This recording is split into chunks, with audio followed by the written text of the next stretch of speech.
Tila biglang napapanahon ang nasabi nga pong kanta ng SB19 na inirelease kamakailan lamang sa kanila nga pong mga platform. At ito ay walang iba kundi ang Visa na kung saan ay pinag-uusapan ngayon sa social media. Pero ang nasabi nga pong kanta ng SB19 na ito ay napakalawak na ng narating. Iba't iba na nga ang nagbigay ng kanilang opinyon at napakarami nga po ang pumuri sa nasabing kanta dahil ang SB19 ay nagmistulang boses ng masa.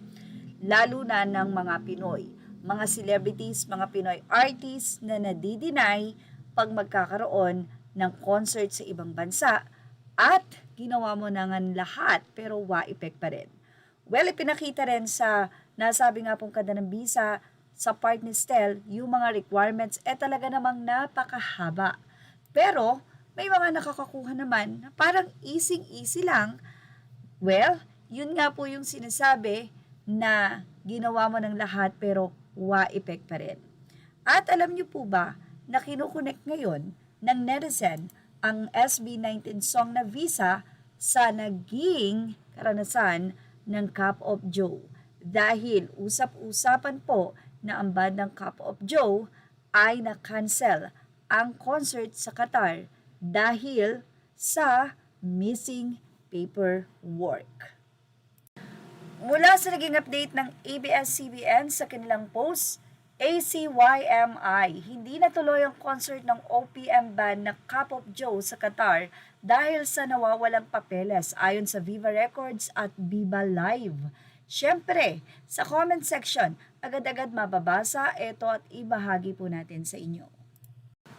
Mula sa mga fans, Visa of SB19 pasok, hahaha.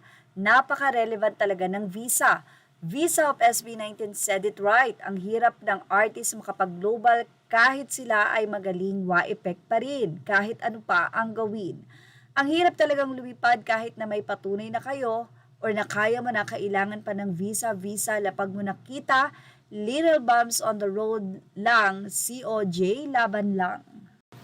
Sa ipa ng ilan, Visa by SB19 is real. Makakalaya din ng mga artist na natin sa ganitong problema. Highs. Mahigpit talaga ang batas sa Qatar. Dapat nag-extra effort kayo to secure lahat ng requirements. Yan naman ang say ng isa. Anyway, sabi nga ng ilan, i-prepare na lang daw lahat ng kailangan at ingatan kung sakasakali man talaga na magpe-perform pa sila next time. Well, yan ang ating Showbiz Now update. Images are all credit to the rightful owners. Thank you for watching Showbiz Now.